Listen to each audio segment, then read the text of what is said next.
Here's an experiment for you. Take passionate experts in human resource technology. Invite cross-industry experts from inside and outside HR. Mix in what's happening in people analytics today. Give them the technology to connect. Hit record. Pour their discussions into a beaker. Mix thoroughly, and voila! You get the HR Data Labs podcast, where we explore the impact of data and analytics to your business. We may get passionate and even irreverent, but count on each episode challenging and enhancing your understanding of the way people data can be used to solve real-world problems. Now, here's your host, David Turetsky. Hello and welcome to the HR Data Labs podcast. I am your host, David Turetsky. Like always, we try and find you the most fascinating people to talk to throughout the world and inside and outside the world of HR. Today, we have with us Dino Zincarini. Hello, Dino. Hello, David. And Ian Cook from Visier. How are you, Ian? Doing well. Thanks, David. Thanks for having me on. Our pleasure. For those of you who have not heard about Ian Cook and you're listening to a podcast about people analytics, listen to some of our other podcasts with Ian because he's fascinating, he's brilliant, and he is one of the reasons why I love people analytics because I learn so much every time I talk to him. If you have not heard about Ian, go listen to our former podcasts. If you have heard of Ian, one thing that you may not know about Ian, and we'd like to get a new nugget every time we talk to him, is early on in his career, he worked in Romania. Ian, what did you do in Romania? That's true. So I worked in overseas aid. There was a big phase where the Romanian government had been toppled and it was moving into a more democratic state. So Sure. I was in the north of Romania working with an overseas aid organization. Eye-opening experience, and yeah, something I still remember. Wow, that must have been really life-changing too. Yeah, it was. It definitely set me on a path around the work I do. And you continue doing good work, and that's part of some of the stuff that I appreciate about you, even within the people analytics community, driving toward a more open people analytics world, right?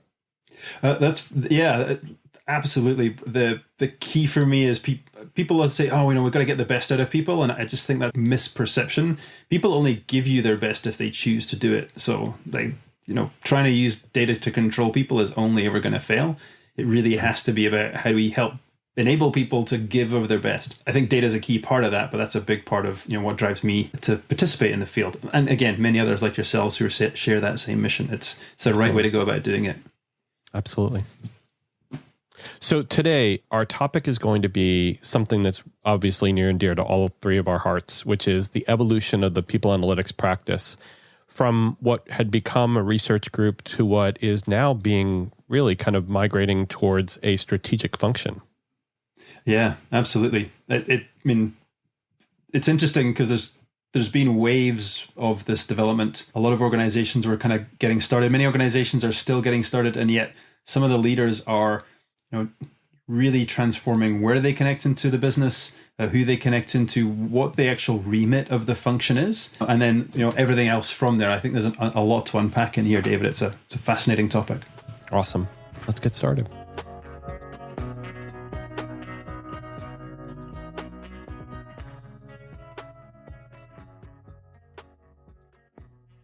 So the first question I have for you, Ian and Dino, is how has the practice of people analytics changed over the years? And where does it come from and where is it going? I want to take a break real quick just to let you know about a new show we've just added to the network. Up Next at Work, hosted by Gene and Kata Keel of the Devon Group. Fantastic show. If you're looking for something that pushes the norm, pushes the boundaries, has some really spirited conversations, Google Up Next at Work, Gene and Kata Keel from the Devon Group. So when People Analytics first started, and when I was first into it, a lot of it was about measuring HR activity.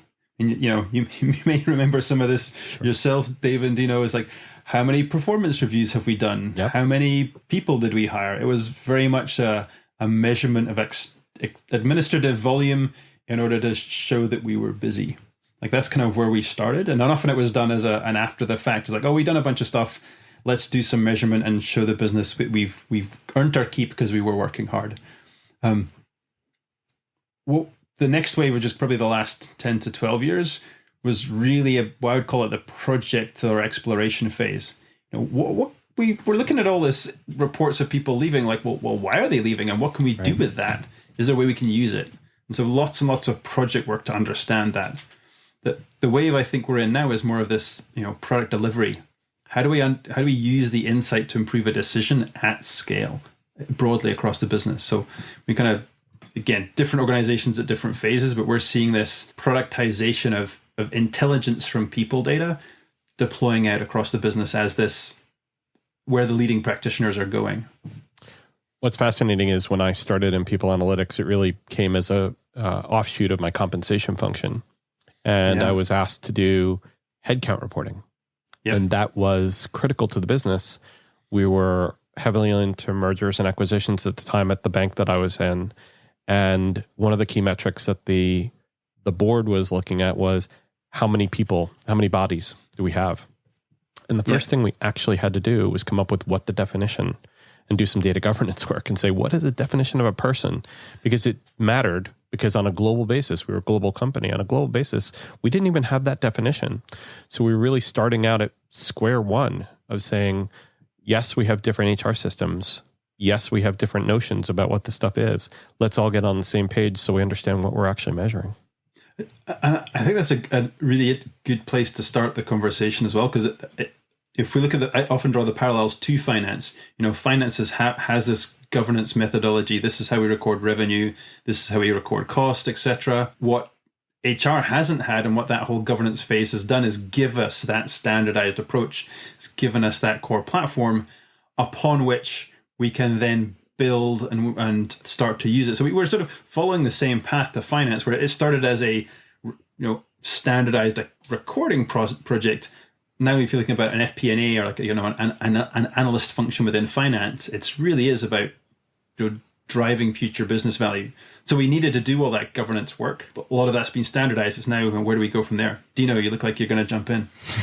Yeah, I know you triggered a topic that I like to talk about. I've written about this one, and it's a tricky one, because I agree with you that we've started to build that practice along the way finance did, as essentially creating the language to measure the business that isn't just about money. It's also measuring the business in terms of our talent and our people and the impact that we have. I've always found that it's a challenge to get the business to incorporate that into their language. It's most managers have a budget. They work from that budget. But being able to incorporate the language of people analytics into how we talk about the performance of our business is a bigger challenge. I'm wondering if you've experienced that, if you have any thought. Definitely experienced it. I mean, for me, it's one of the founding reasons I came into People Analytics, is to form that bridge, to be that connector. Like, people are having an effect on your revenue, whether you see it or not. That's in my mind, that's automatically true. What you highlight, Dino, is exactly the complexity of this. Is like, so how is that? I think our current resignation wave is really elevating people's interest in paying attention, because to your point, David, when you don't have the bodies to open the doors to run the cash register to make the money, then it's like, oh, right, people are actually important to my business. And that's a great example, because I think one of the things that I've always tripped up on is, if we can't measure it in terms of money, nobody wants to pay attention to it. Right. And turnover cost is one of these dark arts in HR, in my opinion. Like, you can come up with a number, but is it really the right number? Is it accurate? I mean, most of the time we're making a wild guess. Yes. Yeah. Because some costs just don't show up on an invoice, right? And so it's pretty hard. And yet, if you have turnover, if you don't have somebody to staff the cash register, as you mentioned, it's pretty obvious you have a problem, right? So if you're just looking at the cost analysis to figure out if you have a problem, you're going to miss some of these things that are really obvious to everybody else. And I think that's the opportunity for us, right? Is we can create a language that talks about the business that's people-centric and not just about money. Because there's a lot of cases where we see the impact, we know the impact, it's intuitive, it's obvious, and yet it doesn't come through in the numbers. Yeah, but the problem is that HR kind of caused that itself. We put metrics and dashboards out there, and we put these wild ass guesses, pardon me, I forget what the acronym was for it, but we put these guesses together about costs and the cost of turnover, and the business leaders would look at it and say, that's a made up number. Where did you come up with this stuff from? What are you guys thinking about? Do you guys have an MBA? Do you guys have a college degree? And some of it's insulting, but some of it is true because we shot ourselves in the foot. We would point to a number and say, that's the number. And they'd say, I can poke 1,000 holes in that number. Why do you do this? That's a soft number. Yeah. And so we have to have the real business data behind it. Like Ian said, what's the revenue number that's caused by that person not being at the cash register? Yeah. And that's one of the things we're starting to see in terms of the evolution, driven by the sophistication in the groups that we're working with, driven by the needs in the business climate, is people starting to put that production, the outcome data aligned to turnover, aligned to vacancy, aligned to escalating costs of talent to kind of say, actually, people are having an impact. And we're also seeing more managers having an awareness of the differentiation that people bring. And so, looking for ways, especially if we get into the equity component, I can no longer just rely on my friends. I need some more equitable way to understand who's good, who's brilliant, who's good enough, and how I form that team up. So there's lots of pressures on really, finding the best people and helping people be their best. Right. But it's driving that deeper need.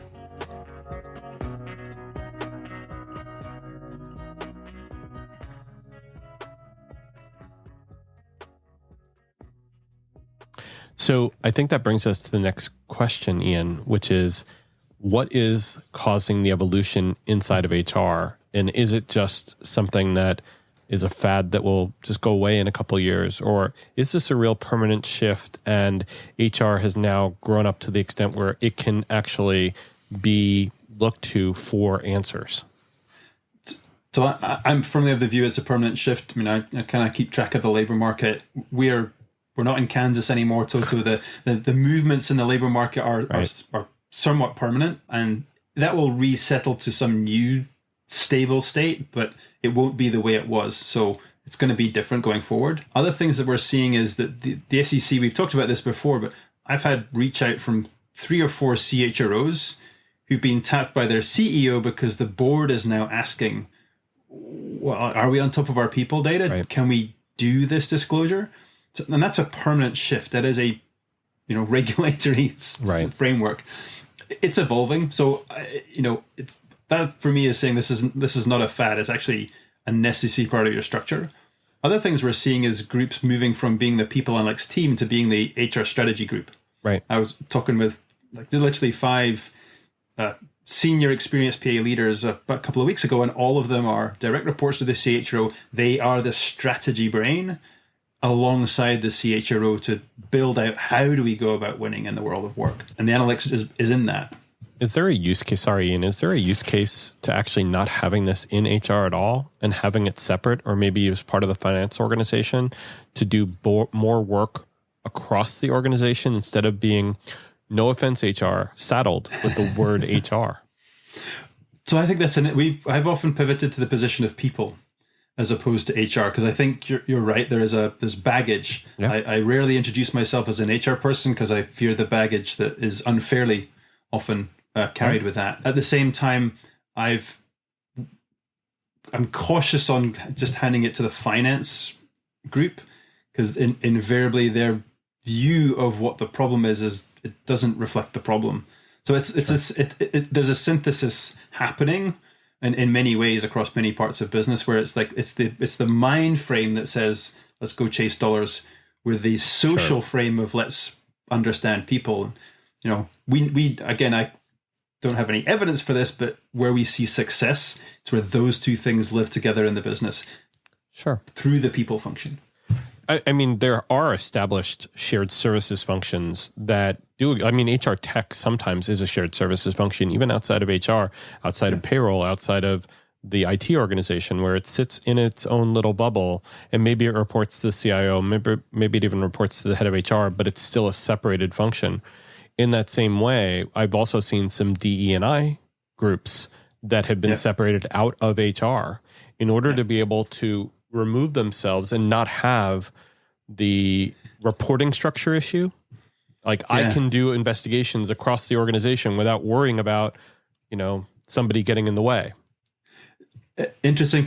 So yes, I think that's a smart approach to doing that.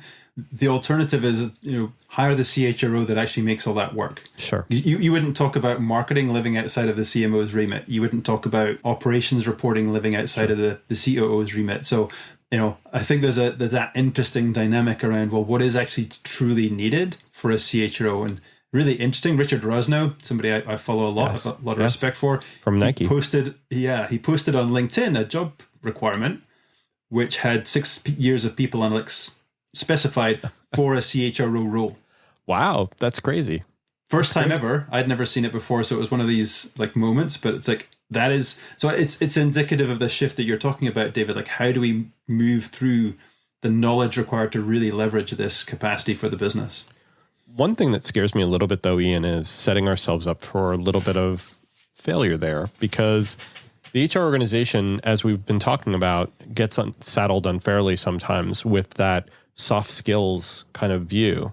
And when I'm talking about bringing them outside of HR to some extent, I'm trying to shield the people analytics team maybe from having that shackle. But if we can get a good, strong CHRO, and Zoe Schweitzer from Jenny's Splendid Ice Cream, I'll point to her. She's definitely kind of raised the bar in my mind. And Paul Rubenstein as well has also raised the bar too, where they have kind of taken the mantle of, I'm going to do people analytics and I want to see how it affects my business and how I can positively affect my business. That's where you can say it should stay in HR. Otherwise, I don't know. No, yes, I think those are really well made points. One of the other trends that we are seeing is actually a lot of people analytics groups have tried to go to the business through the HR business partner. That was kind of the classic assumed path. Right. We're seeing more and more organizations actually put a people analyst alongside the HR business partner. So instead of trying to translate the HR business partner into an analyst, a difficult translation, they're actually doubling up. So creating a parallel structure, and it creates that separation and ability to operate, exactly as you're highlighting, David. So they sort of do live in this, let's just call it shadow HR world, where technically they're in the CHRO, but they don't operate in any way through the existing structures of the HR group, done because they found the kind of limitations and impacts that you're talking about. So we're seeing that as an emerging practice. We're seeing great results from it. So, I imagine it's really hard to try and find HR generalists who have good backgrounds in statistics and econometrics. Yes, it's not a classic interest for people who've gone into that aspect of work or are in work for those reasons. It's, it is, well, not until a couple of years ago was it ever taught as a core part of an HR course. And invariably when you're really interested in people and helping them navigate work, there's only a small portion of those that have really got that strong statistical background. So it is, there are a few and an increasing number, but it's certainly not a core component of that HR business partner population. Hence the need to sort of double up and build out structures that go through that. Like what you hear so far? Make sure you never miss a show by clicking the subscribe button now. This podcast is made possible by Turetsky Consulting and listeners like you. Thank you for your support. Now back to the show. So Ian, we've had some great conversations about the practice and how it's changing. We've talked about the evolution. What about your advice to people, practically speaking? How can they take advantage of this stuff? Because they're at all ends of the spectrum. They are. Where can they go? So what can they do? One of the first things we see is this whole trying to dabble on the investment and trying to do it off the edge of the desk. And you and I have talked about this a lot, David. I think what they can take heart from is presenting to the business, their funders, the kinds of outcomes that are possible. Simple examples of changes in shift structure in response to the Great Resignation wave that are helping the business and painting the picture of how this will help the business so that the required funding levels are understood. And so the whole business is kind of going in eyes open, like, this isn't actually us finding a colorful way to count HR activity. It's actually us bringing a strategic level of capability, but that there's a journey to get there. So one is you're using the case studies to build the funding case. The second piece is to tap into that practice knowledge. Lots of people, as you say, more people are starting than have finished in this world. So it's accessing all of that practice knowledge just to follow the paths that have been proven and not go down all the dead ends that, you, I, and many like us have explored in our past. One of the dangers I've seen with this, especially the idea that, you're kind of mining for insight, you're creating insights, you're building cases for things HR wants to do, is that it orients the analytics function kind of up the chain to executives and at the expense of telling these stories to everyday managers, to catering to what a manager would need in order to run his or her team more effectively. Do you see that there's a balance between the two? Are the people analytics strategy team, for example, really focusing on both sides, or is it really just to help the executives define and execute their strategy?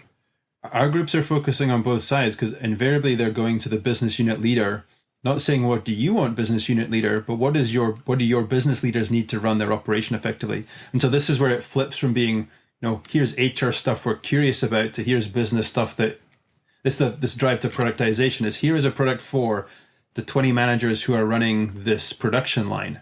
And it's, sponsored by the business unit leader with the requirements from those people managers driven down into a fast cycle, repeatable, consumable piece of work. And that's the automation productization of people analytics. That's the leading edge. That's our leading players. But, there is a reason to focus on the business unit leader because done well, that my experience of that is like, I want my people to have this. So it's not that you ignore them, but there is a path to, and I would agree with you, Dino, like the ultimate goal of this is to really enable people managers in a way that they can create a good experience for people in a way that they couldn't in the past. I think the path to that is through business unit engagement, alignment, connection. So that it's like, wow, what would happen if all my people could do this? Right. Yeah, I think that's important. It's, I've often worked on the strategy side of things, and strategy is important. It's measuring outcomes. Yeah. Right? But how do you generate the outcomes? The outcomes are generated from the other side. The executives aren't generating the outcomes.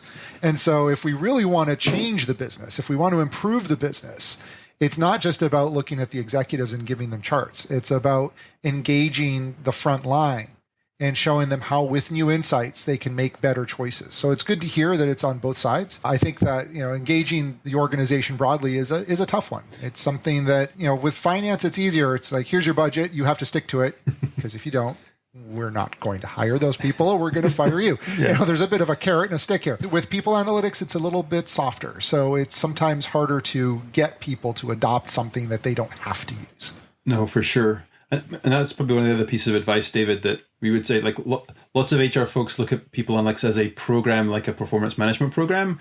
I got to do it for everybody day one. And that's fundamentally not true. It actually is better to start small, start focused, build a cadence of results, as opposed to blanket wash with, here's the dashboard for the business. We hope you like it. Where that approach is taken, we do see adoption challenges because, something else I have to look at? Like, why? Right. Well, one of the things I wish our teams in HR would do would be to look at some of the many and really cool HR analytics programs that exist from the colleges and from Udemy and from some organizations that are actually putting out people analytics courseware that say, can you get your start in this by getting a certification or getting some education first?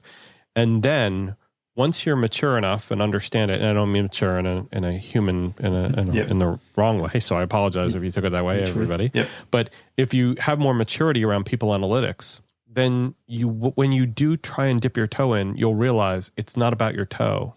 It's about the water, and it's about making sure that your organization's ready for it. Yeah, absolutely. And that is one of the other really telling components right now is, first of all, the research that's showing the amount of funding going into people analytics roles. And then, as you say, that the number of like university-based or online-based or the substantive content that is now available to get educated, it is moving the field forward in powerful ways.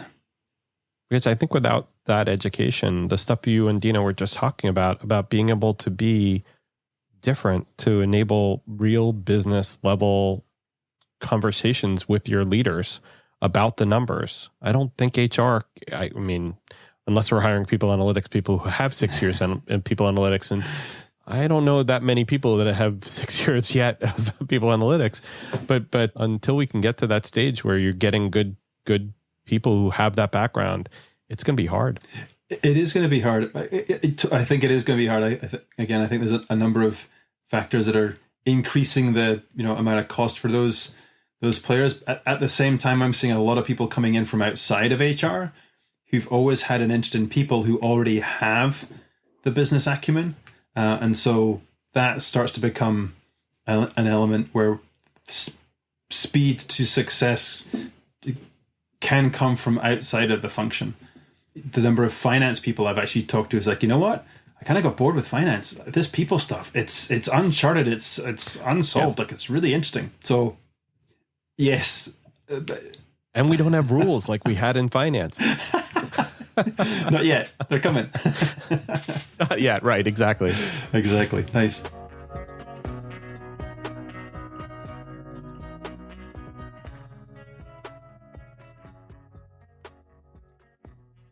So Ian and Dina, we talked a lot about where people analytics has been and where it's going. We've talked about the evolution and how we think this is going to be a permanent shift, and I sure as heck hope so. And we've also talked a little bit about some advice about how companies and people can get their start in it. Ian and Dino, any other words of wisdom before we close? My only word of wisdom is don't wait till your data is perfect. The only way you learn is to start now.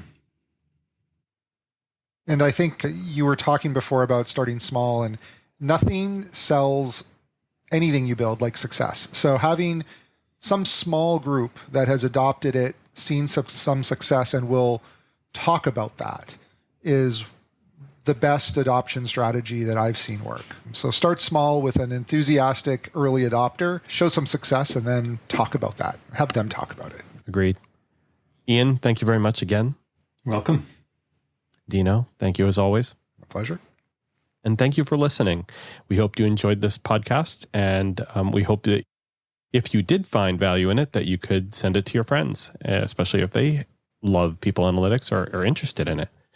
And if you need more information about it, please go to turetskyconsulting.com/podcast. And thank you very much, and hope to have you listen to our future podcasts. Please stay safe. That was HR Data Labs. Please visit turetskyconsulting.com/podcast to review the show, add comments about this episode, or add new ideas about upcoming shows you'd like to hear. Feel free to be creative, but please be nice. Thank you for joining us this week on the HR Data Labs podcast, and stay tuned for our next episode. Stay safe.